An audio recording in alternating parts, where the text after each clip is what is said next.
Good day, everybody, and welcome. My name is Siobhan Nelson, and I have the honour of serving as the President-elect of the Canadian Academy of Health Sciences.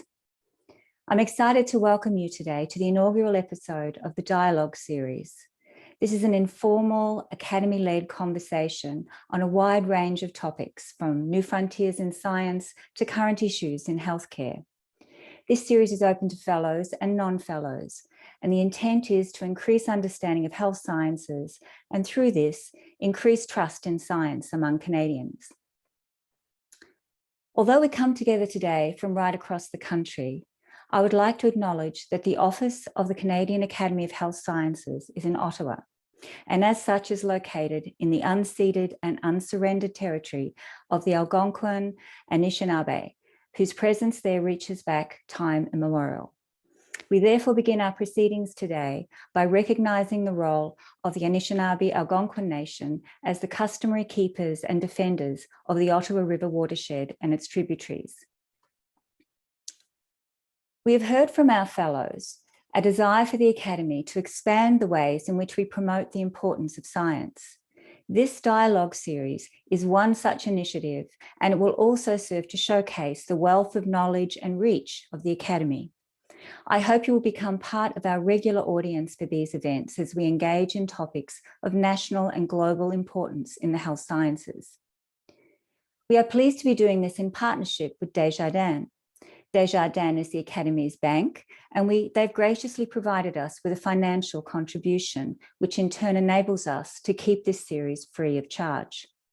I would like to welcome Marilyn Horrick, Desjardins Senior Vice President. I also note that before joining Desjardins, Ms. Horrick came from the insurance world and was the board chair of Women in Insurance Against Cancer Crusade. Ms. Horrick, can you please, thank you so much for Desjardins' contribution, and can I ask you to say a few words?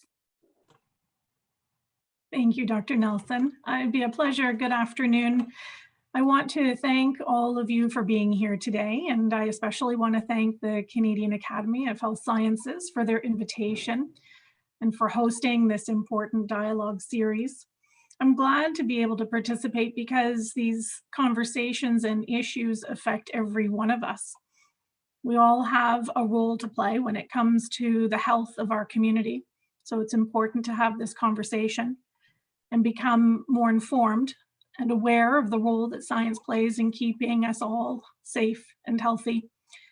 The fallout from the pandemic has caused a great deal of hardship. Many of us have lost loved ones or been affected in our jobs or businesses or suffered from the effects of isolation. COVID-19 has caused damage economically and socially. As one of Canada's top insurers, Desjardins has been here for our 7.5 million members and clients throughout the pandemic. Those members and clients are our #1 priority. And we demonstrated that by giving back $150 million to auto insurance clients, providing emergency loans and payment deferrals for individuals and businesses, and so much more. As a cooperative, our connection and our commitment to the community goes back 120 years.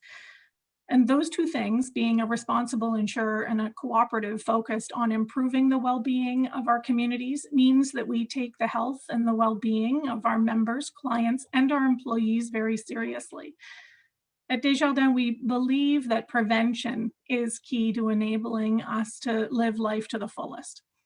Whether it's safe driving or healthy eating, that's why we partner with organizations like the Canadian Academy of Health Sciences, the Canadian Cancer Society, Heart and Stroke Foundation, Kids Help Phone, and so many others. We partner with organizations we believe in because collaboration and cooperation towards a shared objective are foundational elements of who we are as Canada's largest financial cooperative. We can accomplish so much more together, and we'll overcome this pandemic together.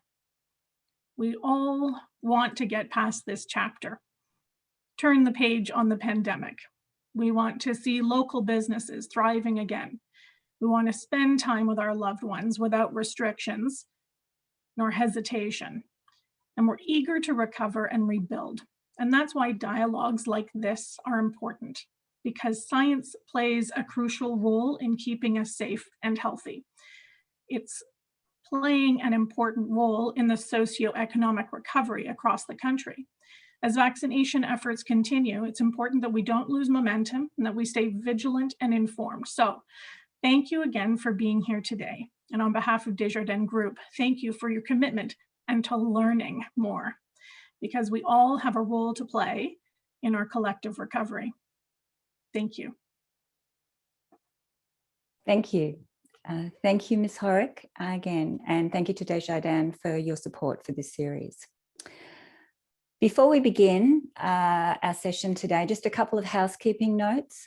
All attendees are muted and the chat bar is not active, but attendees can ask questions using the Q&A, the question and answer window, which is found at the bottom of your Zoom window. And these may be addressed by the speakers throughout the conversation or towards the end. Now for today's dialogue, it's my great pleasure to introduce the Canadian Academy of Health Sciences President, Dr. Chris Simpson. Dr. Simpson is the Executive Vice President, Medical and Chief Medical Officer at Ontario Health. We've been so fortunate to have Chris and his wealth of experience on our board of directors for the past few years. So thank you, Chris, and I'm passing over to you now. Well, thanks very much, Dr. Nelson, and I appreciate the introduction. I'm very pleased to be opening this dialogue series. There will be many more, and we hope you'll join us for the others as well. But I'm even more pleased that we're starting with such an important topic, and that is leadership in healthcare in times of crisis. And who better to discuss this with me than Dr. Bonnie Henry, who is the Provincial Health Officer for the province of British Columbia, and who really needs no introduction. But very briefly, in her role, Dr. Henry is responsible for monitoring the health of all British Columbians and undertaking measures for disease prevention and control and health protection. As she was appointed to her present position in 2018, following 3 years as the Deputy Provincial Health Officer. And prior to that, she served in a number of senior roles at the BC Centre for Disease Control and at Toronto Public Health. Dr. Henry has national and international experience, having worked in Pakistan and Uganda with the World Health Organization and UNICEF. She's a specialist in public health and preventative medicine, but perhaps most importantly, like me, she is a New Brunswicker and a Maritimer. We had overlapping time at Dalhousie Medical School together. And Bonnie, you may be interested to know that our dean at the time is actually on the line. So we'll have to be on our best behavior. So welcome to Dr. Jock Murray, who's on the line. So Bonnie, we're very pleased to have you. Let's get right into this. Welcome to the Canadian Academy of Health Sciences. Let me just open up. Sure. Let me just open. It's an honor to be here. Oh, I'm delighted. We're so glad you're here, and you've been so giving of your time. I know with lots of organizations across the country. So thanks again. We'll get right into it. The past 18 months, they have not been easy. Very hard for Canadians, very hard for businesses, really hard on healthcare professionals, hard on citizens who are seeking health services and other services. It's been a really trying year as we've tried to communicate to Canadians on important health and science issues and measures that have been taken to protect them. It's a self-evident truth that building trust has been very essential. You've been front and center in doing this in British Columbia. And I wonder if you might kick off the discussion with telling us some of the ways that you've worked to build this rapport with British Columbians and indeed with Canadians. Sure. You know, well, let me start off by saying that I do want to acknowledge that I am coming to you today, speaking to you today from the traditional and unceded territories of the Lekwungen speaking people, now known as the Songhees and Esquimalt First Nations here in a lovely sunny Victoria. And I am reminded all the time how important the traditional keepers of this land and how grateful I am to be able to speak from this place where I live and work now. And I think part of what my background in coming, as you mentioned, I've worked in a number of different places. One of the times that was most instrumental in how I approach things like a crisis was being in Toronto during the SARS outbreak. And I was one of the operational leads, and Dr. Sheila Bazar was the medical officer of health. And I recognized then how important it is for people to understand what's happening around them. That when we have this degree of a crisis, it brings out a lot of things in people. It can bring out anxiety, it can bring out fear, it can bring out anger, but it can also bring out altruism and support. And that's what we need to get through a very trying, as you said, a hard time. So at the start of this pandemic, given my role, I felt it was really, really important to talk to people from that place of compassion, from that place of recognizing that we were all going through a hard thing together. And if we could support each other, it would minimize the trauma that we were feeling both as individuals, but also as communities. And that was something that I've learned from my many times, whether it's Ebola in a remote community in northern Uganda, or the city of Toronto during SARS. It is really connecting to people and bringing the common good and the common suffering that we have together to support people, and that helps to get through these times. It's often part of the discourse, particularly in the US, that things become politicalized or polarized, maybe is a better term for it. Things like masking, physical distancing, limits on commercial and business activity, school opening or closing, and so on, all these public health measures. These things have almost become surrogate issues for more long-standing debates between libertarians and progressives. And we've seen, particularly in the US and Europe, very different outcomes in different regions depending on these polarized lines. So we talk about red states in the US, for example, with lower vaccination rates than the blue states, much more reluctance by red states to initiate or maintain public health measures. So I'm going to put you right on the spot. What do you think this means for Wave 4 in the US? And to what degree are some of the sentiments you described earlier helping to insulate us from some of this political polarization, Dr. Henry? Sure, and really, you mentioned it at the end, but the polarization around immunization is something that is nothing short of tragic, and what we're seeing in the United States in particular, but in some other countries as well. But it just is so upsetting to see people getting sick and people dying still, because there is this political dichotomy about vaccination, and that is something that we've been trying in Canada to avoid. I think we have a slightly different perspective in this country in terms of the political spectrum, and we're not as polarized, thankfully, as the United States. But we do see, and we see where the political side comes out ahead of the understanding and of the science. And I think it speaks to a couple of things. It speaks to the fact that science is not immutable and set in stone.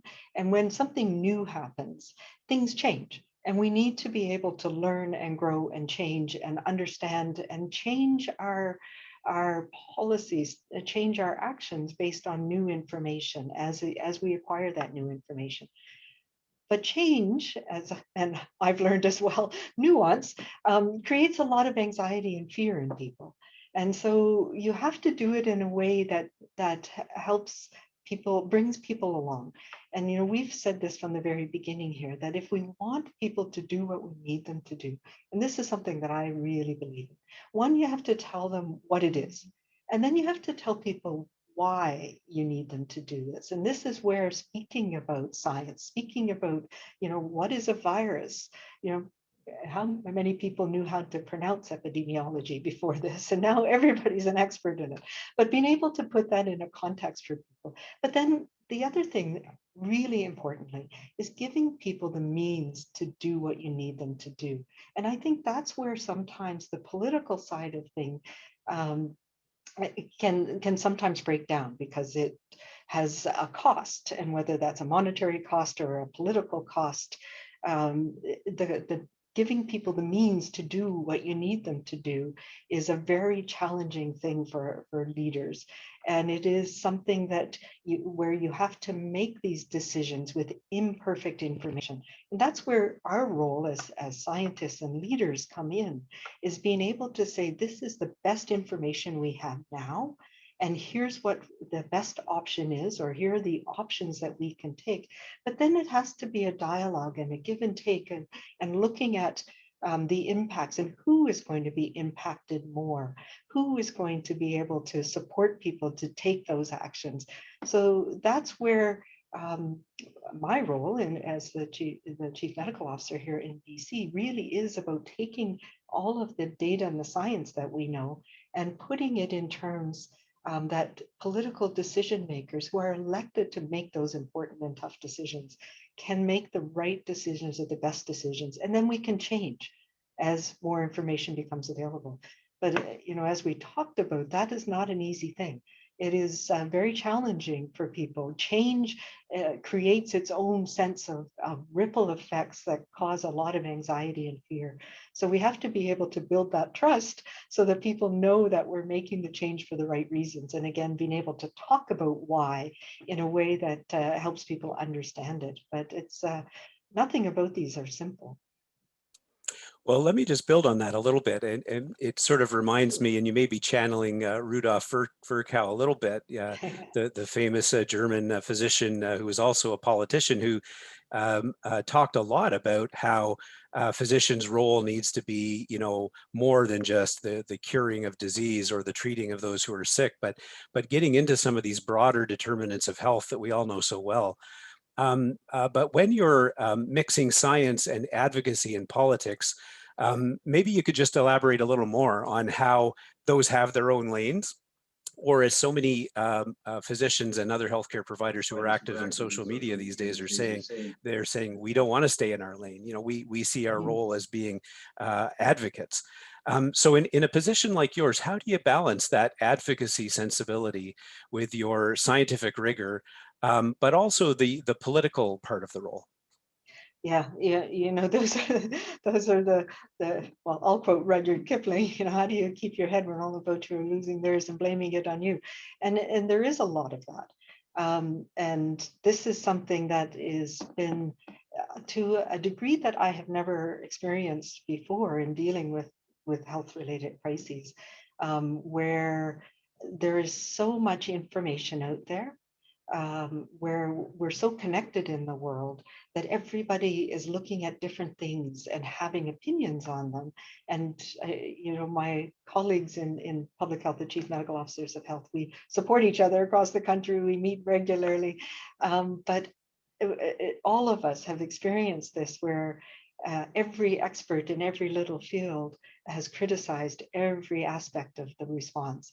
And we have to deal with both misinformation, so information that is wrong out there in media and social media in particularly, but even more undermining and worrisome is the disinformation. And we see that from the United States. We see that in Canada in a lesser degree, but where people are intentionally putting out wrong information that has that little grain of truthiness to it, to deceive people. So how do we function in that environment when the people who are elected to make decisions, they also see all of that information and are influenced by preferences, by their constituents, by the questions that people have, and by the relentless questioning of every single decision. It has been the most challenging of times. And it's partly because we're experiencing it globally. But I think one of the things that I go to over and over again is evidence and data never tells you exactly what to do. What it tells you is some of the context that you need to put it in, but it's always in the context of values and judgment and preferences. And those are the things that are harder to define. And that's where the trust that you build, both with, in my case, with the minister and the government, but also trust that when you're consistent in how you approach things and you're open and you talk to the public about it as well, it helps to bring things along.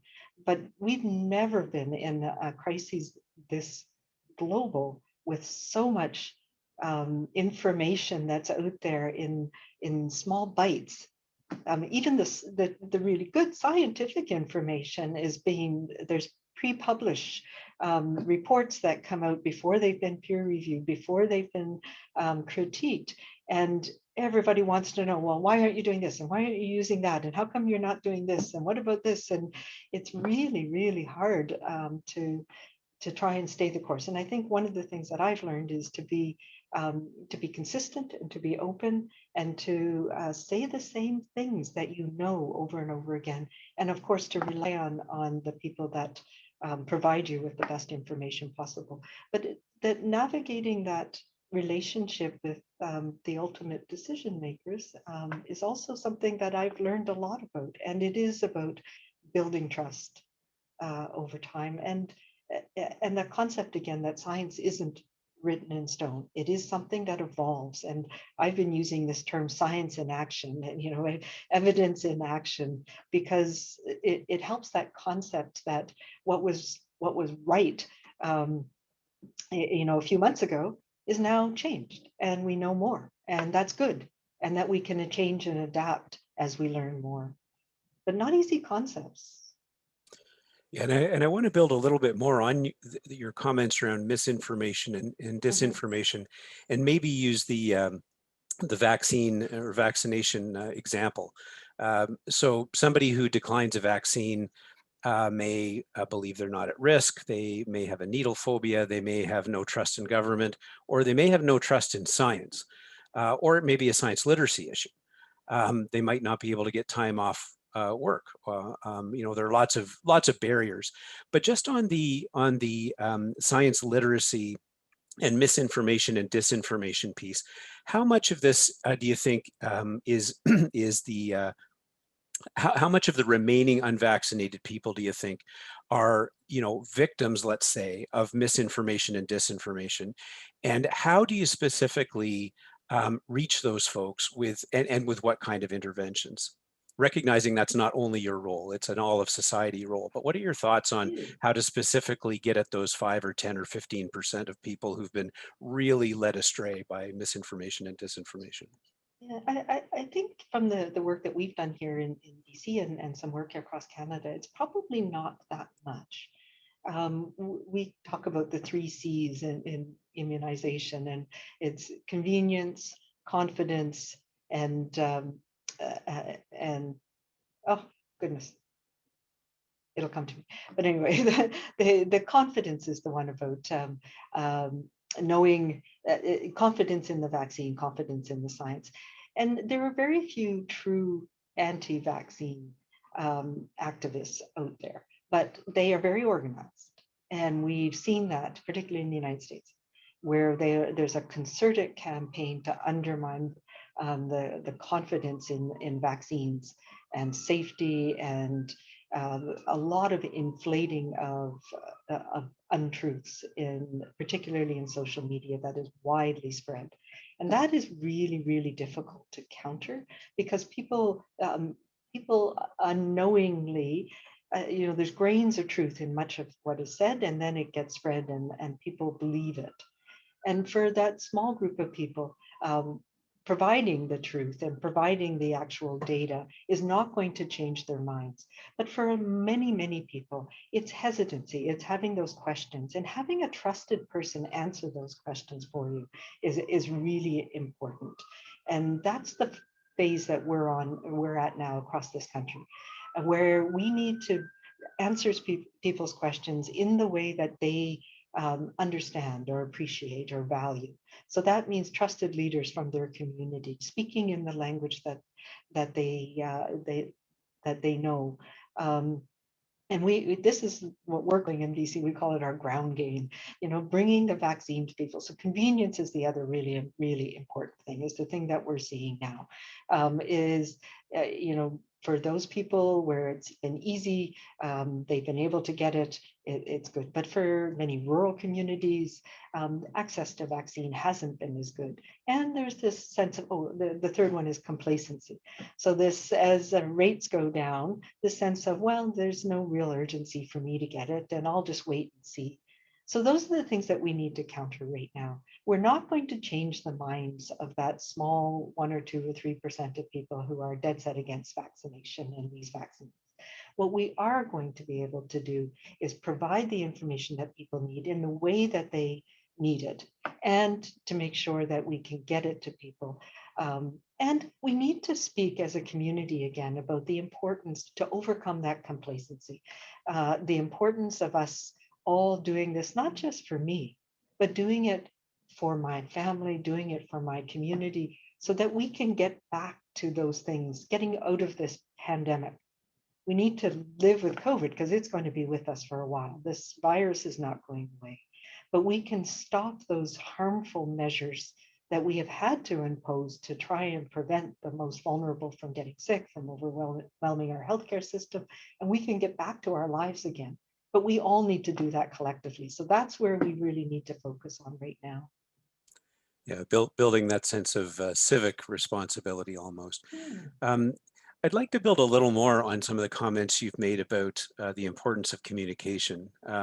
It is key, because the way we do this, of course, is how trust is established. And one of the things that we've talked about a lot in our organization as a scientist-based organization is, the way we communicate with each other is very technical. It's almost a detached, stick to the evidence, numerical, statistical language. And as you say, we constantly challenge the status quo. And when, new knowledge is discovered, this is a victory for science, right? And that serves our needs very well, but it often perhaps misses the why is this important and what does this really mean for real people in real time piece. So when we communicate with the public, and I think you've suggested this, we need to explain the context, we need to tell stories and narratives, bring the science and the evidence alive in a different kind of way. And I wonder if you just want to talk a little bit more about what you've done, or what some of the things you've learned along the way about how to effectively communicate, technical scientific concepts to the public. And recognizing that communication goes both ways, how have you incorporated feedback from patients and citizens in your communication style? Oh yeah, really good questions. I think it was Einstein who said, if you can't say it simply, you don't understand it. And that's a concept that I've had, and many of my colleagues as well in public health, that we've embraced for a long time. And I think really it is about being okay with saying what we know and what we don't know, and what this might mean and what the possibilities are. It's not easy, because one of the things I learned is that when I try and give nuance, that makes many people anxious and upset. So being quite being really, and this is, as you say, as scientists, we're used to debating things, and we never say never, and we never say always, and that is that degree of uncertainty can be exploited by people who are trying to undermine the message. So we have to be able to make a rational decision, explain it simply, and stick to it. And only make change if it's needed.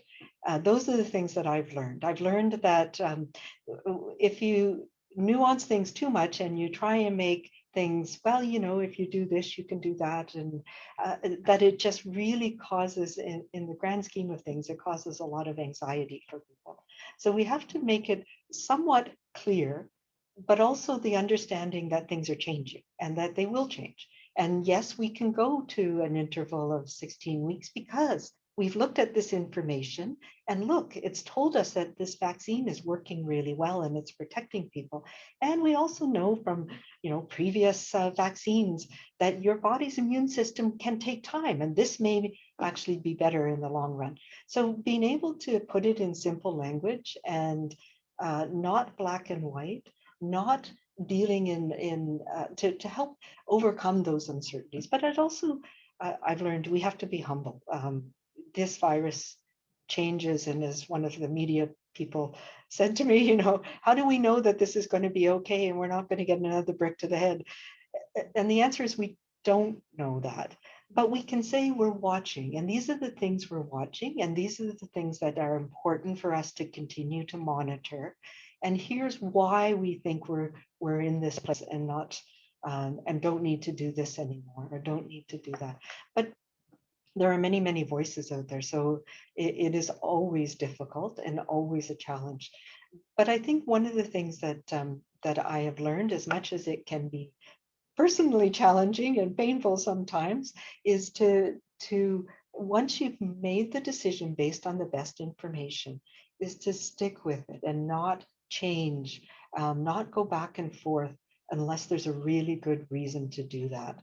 And that's the way that that we build that trust, and then we see. You know, sometimes when we made the decision to go to 16 weeks for the interval early on, yeah, I laid awake at night and worried that were we making the right decision? There were a lot of people out there that had dissenting voices.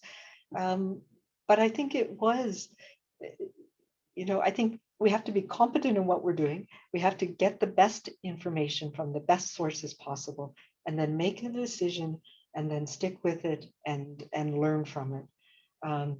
This has been so many decisions, and I think of, you know, the last, it'll be 2 years by the time we're in a place where we understand a little better this virus.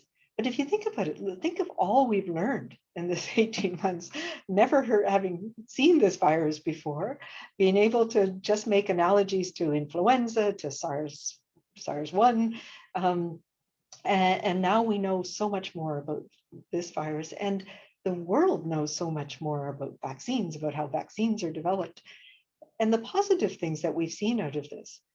Whenever have we had 80% of people agree on something in our country, and you know, 80% of people have been immunized against this virus, and that's what's going to get us through this. So continuing to provide the information that as we know it, to provide our best advice, and to be confident that even though it's challenging, we will follow carefully and make adjustments when we need to.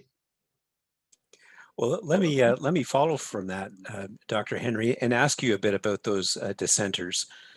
You talked a little bit in one of your opening remarks, I think, about fear, and certainly crises like the pandemic can ignite a lot of fear from many quarters, and this frequently spills over into our discourse. I can recall during my time as CMA president, when we were working through some difficult files like MAID and cannabis. I remember being subjected to some very aggressive and unpleasant communications from people, including specific threats of violence. So I wonder if you could reflect on how you manage these situations when critics go over that line, from sharp criticism, which is appropriate and welcome, to abusive behavior and threats, which are obviously unsettling at best and even disabling at worst. I think the level of personal vitriol that I've experienced, that as you talk about, that my colleagues across the country have experienced, has been something new and unrelenting. It has been the most challenging part of this, and not only because of the impact on me, but also, you know, my family, my team here, who have been subjected to some really truly awful things, and it has been to the point where I have security cameras at my house. I have an RCMP personal protection detail that supports me, which is something I never thought that I would experience in Canada. But I think it is, again, it's that same connectedness that people feel on social media, where they get they feel that it's okay, and that there's not enough, I believe, policing of some of these social media sites to stop that type of egregious and really terrifying behavior that some people have.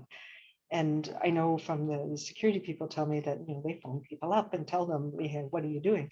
And many of it's feeding off this sort of feeding frenzy, if you will, online. And they don't realize that it is actually people that they're impacting, and that these words have an impact. And sometimes it's people just venting, and sometimes it is when you become a public face of a crisis like this, you're just the target, no matter who you are, because people are anxious and afraid. And so I try and process all that. I've tried to support my team in being able to know that they're safe and separate some of the things that we read or are yelled at through the phone at us from the reality that we have. But that is something that I was taken by surprise at the level and degree of anger that has come out. But it is a very small percentage of the population. Most people are rational. Most people know that this is something that we need to work on together, and are appreciative of the work that we're doing in public health to try and support people. And I am incredibly grateful for the many, many positive messages that I get on a daily basis. And I know how hard this has been for everybody. So it's trying to balance that small percent again, you know, the 1%, 2%, 3% that make things so challenging, with the vast majority of people that are just supporting each other and getting through this. And you know, very early on in this, I talked about kindness, and kindness is what is the superpower that gets us through this type of a crisis. And it's more than just being nice to somebody. It's about that kinship, the feeling that we are related and connected. And that's the type of language, talking about kindness, talking about compassion, understanding that we don't know everybody's story, and that the reason that they're acting out or lashing out can sometimes be because of the journey that they've been on. And we have to be compassionate about that. And those are things that I absolutely believe. And that's what helps us get through this. And it's what helps me and my team get through the sometimes nasty things too.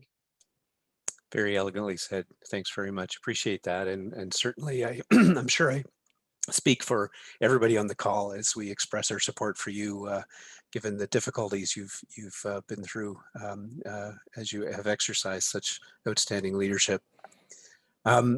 Just to pivot back to sort of public health a bit, one of the things that's often said about public health is that boring is good, right? When you're doing your job well, nothing bad is happening. When public health officials' efforts are most successful, nothing is seen.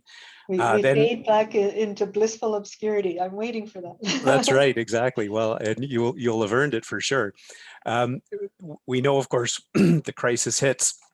Public health officials are thrust in the spotlight. Everyone says, well, we were underprepared. Everyone vows we'll never repeat the mistakes of the past. The crisis wanes, things go to normal, public health fades into the back to the recesses of our public consciousness. So this has happened over and over again, right? This may be a little different this time, you know, because it's lasted so much longer and the impact has been so large. And it's a bit maybe unfair to ask you to project ahead, but what are your thoughts on what we need to do as a society to strengthen public health's profile as they do their day-to-day work, which is, you know, very, very important in protecting health, but also for readiness for the next crisis. So I'm thinking about things like, you know, domestic PPE supply, domestic vaccination supply, things like that. Are there some big items that we need to do to be better ready? And what do we need to do to make sure that public health remain the rock stars that they should be all the time? Yeah, really good question, and something that I've been thinking a lot about. Yeah, we had the SARS outbreak in Toronto, and we all said, oh, we recognize public health has all of these vast roles, and we play this infection control in the community, and we have all these things, and we're going to change. And one of the big things was developing an information system that allowed us to efficiently and effectively share information across this country. Well, here we are now, and we still don't have a public health information system that allows us to do that. I think in some ways, this is not our first pandemic. In 2009, when we had the influenza pandemic, in some ways that, if anything, enhanced our sense of complacency because we handled that. It was difficult. There was a lot of challenges. We had vaccine very early on, and vaccine was very effective. And there was this sense that we overreacted and that we would never be in a 1918 pandemic situation ever again, and that we handled SARS, we handled H1N1. So there are many of us who have been advocating for some time about the need to have a PPE stockpile. And the Ebola outbreak in West Africa in 2014 really, even though we weren't affected by it, we needed to be able to respond to that. But then things fade away again. So yes, I think we were in a very challenging situation when this started. Even at the very beginning, getting people's collective anxiety up enough that we took action. It took a long time for some of us who were seeing flashbacks to what happened in SARS in Toronto. We were raising alarm bells a lot earlier on, but it was very challenging because there was this sense of, well, we can't overact. We did that last time, and where are we with this? So yes, we need domestic PPE. We need a robust public health system. We've been whittled away over time. When you work in prevention, the tyranny of the urgent, as my colleagues say, overwhelmed things. And our health system had been running so stressed and so strained that it's easy to whittle away at the prevention pieces. We don't have a strong, robust environmental health officers, public health nursing, medical health officers. We're one deep, I always say, there's no sense of surge capacity. And we needed that during this because it is so important that we do case management, tracing, all of those things that we do in public health that are now becoming so apparent to people. So yes, we can't lose that. We need a single information system that allows us to effectively share data across this country. We all collect slightly different things. We have different communicable disease regulations. The Public Health Agency of Canada has an entirely different IT system. And so if we do one thing, being able to share information rapidly on data across this country would be really, really important. But there are many, many aspects that we can't lose. We just cannot lose. And we've been advocating for onshore immunization capacity, development vaccine capacity for a long time. But after the 2009 pandemic, we lost that. So those things are big ticket things that need to happen, but we cannot lose the momentum of this traumatic experience that we've all been through and be in this position for the next thing, because we have many more things to deal with, not just the next infectious disease that's going to arise. But this pandemic has exposed inequities in our society that we have an obligation to address. We need to build back better to understand the importance of things like paid sick leave, like making sure that women and youth have more opportunities to get back into the workforce, to get back into their educational opportunities, because they suffered the most during this. And of course, we need to use this as an opportunity to make meaningful change in terms of reconciliation with Indigenous communities in our country. So these are big things. And the one I didn't mention is climate change, which we're also seeing as the next big problem.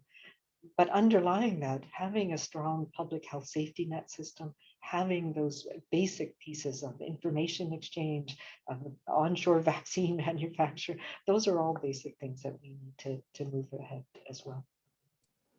Well, we'll be very anxious to help you with all that work, Bonnie, after you've had your 6-week vacation after the pandemic is over.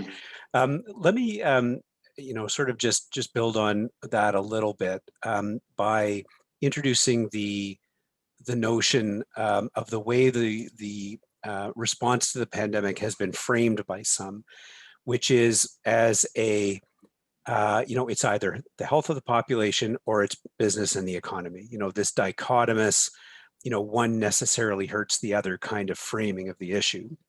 And, some provincial governments did that more starkly than others. But I think in the public mind, that's the way that it's often, thought of. More stringent public health measures is going to hurt my business. It's going to hurt my lifestyle. It's going to hurt all of the things that are important to me. I can only imagine all of the different voices that must have been in your ear on this. My view has been, and I suspect you share this view, at least in principle, is that a strong economy is only possible with a healthy population. But I'd be very interested to know how you had these conversations and how you struck the balance between these perspectives, how you bridged that gap and forged a common understanding and a common plan.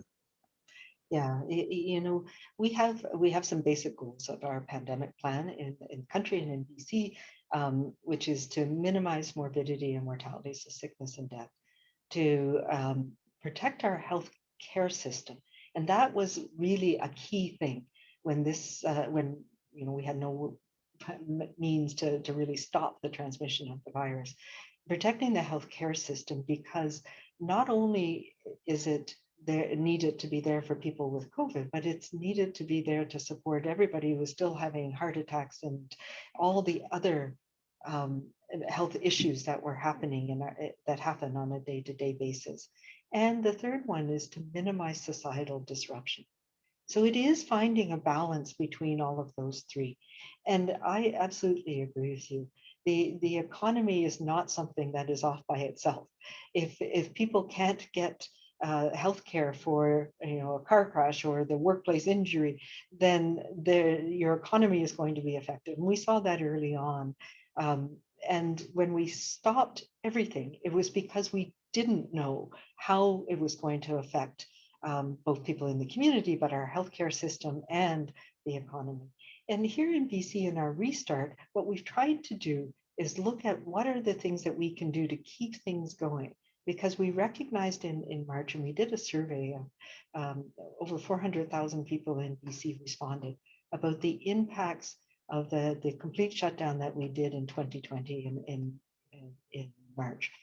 That lasted for about 3 months here. And it affected everybody across the board. So the things we learned from that are that women were differentially affected, that young people lost their jobs in ways in greater proportion than anybody else, that 80% of families were impacted negatively by closing schools.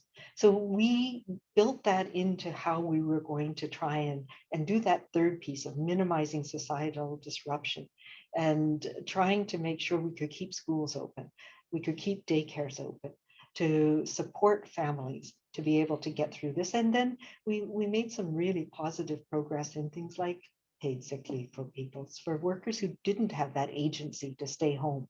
That whole sector of what we now understand are essential to keeping society even barely functioning. So everything from our garbage collectors to people who work in grocery stores and pharmacies, and being able to keep all of that going safely at the same time as protecting our healthcare system is a very delicate balance. But it's not either or. It's about finding the balance of being able to keep things going safely and protecting people, and making sure that you had enough in place that we didn't allow this to go to overwhelm our healthcare system, because that would take out all of the economy and cause increased morbidity and mortality. And of course, none of us got it perfectly right. And I think one of the things that we've built in is an ethical framework for how we make these decisions. And one of the ethicists I worked with very early on said, well, the trick is to do just enough, but not too much. And you can never find just enough. So we always go a little bit over. And yes, that has economic impacts, but it's lesser economic impacts than not doing enough and ending up with some of the scenarios that we saw in Italy or in New York City. So yeah, I think you can never get it just right, but there's a lot of back and forth. And I spent a lot of time, as did my colleagues here, working with the different sectors, understanding what the needs were, understanding where the issues were, so that we could try and put in things that were more rational about being able to open up safely and keep things going, even when we had more and more cases in hospital. But we're still learning. We're still learning how to do that. But I think the key concept is it is the economy and health that go together, and it's minimizing the disruption as much as we can. So complex, but so well put. We're down to the wire, but I want to give you a couple of quick hitters from the Q&A. So maybe 30 to 60 seconds on a couple of quick questions. One is, what do you think of vaccine passports? Yeah, I think they're really important for international travel in the short term. I don't see, from a public perspective, I don't think we should be using them to deny people essential services, and I think that's important. But I do think on a personal level and an individual level, if I'm having a wedding, I'm going to say, only come if you're immunized. I can make that choice to have people in my home who are immunized, and to say, for now, if you're not, then this is not okay for me right now. And I think we have to have those conversations. I don't think it's government responsibility to impose these things on people, but right now is a very critical time. And yes, it is important for us to say, if you want to come to our choral groups practice, then we're only going to be with the people who are immunized right now, so that we can minimize the risk to everybody. And the second one is, and I'm going to paraphrase this, but there's some distrust from some segments of society when it comes to the pharmaceutical industry. So the call for the third shot story, for example, has raised a lot of questions. So what should Canadians think about statements made by pharmaceutical companies? Yeah, and this is competing information that is out there, and yes, I know Pfizer in the States have been talking about this. I think there's a couple of things. One is that we have saw unprecedented, and I hate to use that term, but unprecedented collaboration that made vaccines available in the shortest period of time possible. And I can't understate how miraculous these vaccines are.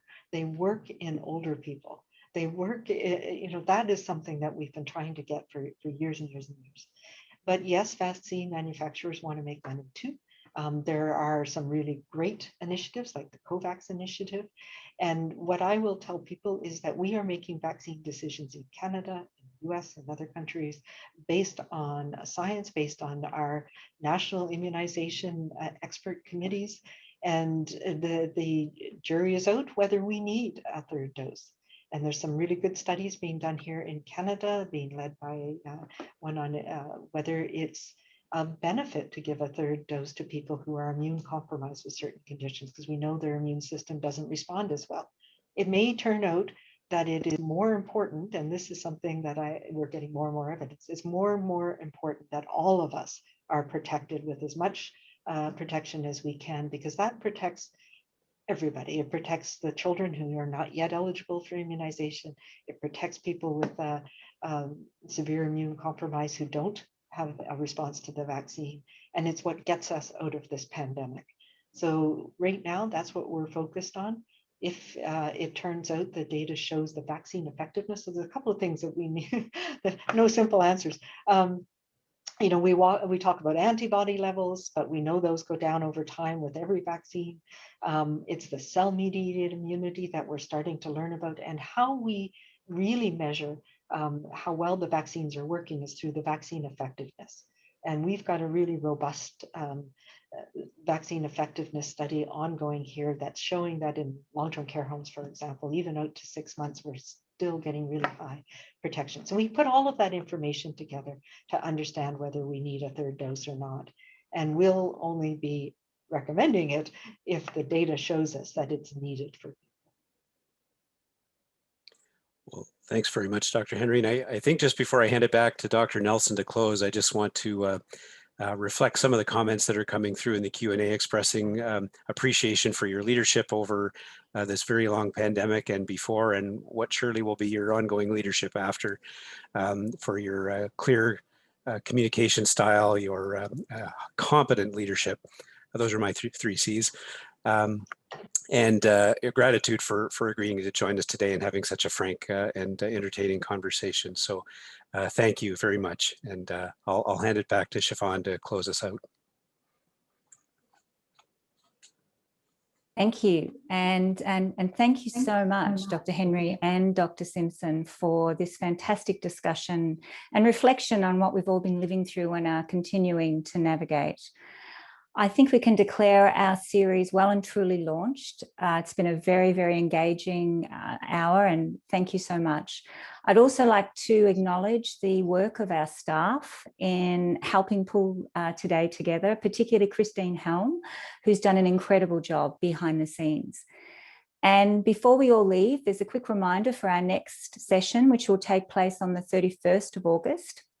From 1 to 2 p.m, the same time, Eastern time, and we'll examine the barriers and challenges facing many Canadians in gaining access to healthcare and what COVID-19 has taught us about healthcare and our most vulnerable communities, some of which we touched on today.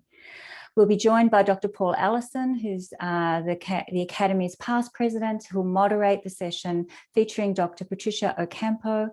Dr. Ocampo is an international leader in social epidemiology and T1 Canadian Research Chair in Population Health Intervention Research at the MAP Centre for Urban Health Solutions and the University of Toronto's Dalla Lana School of Public Health. So I hope you can all join us next month. And thank you, everybody, for joining us today, and particularly to our guest, our inaugural speaker and guest, Dr. Bonnie Simpson. Thank you. Thank you. Dr. Bonnie Henry. The two Bonnies, Bonnie Stevenson, Bonnie Henry, and I can't say it. So anyway, thank you so much, Chris and Bonnie. Thank you. Thanks again. Thanks again. Bye-bye.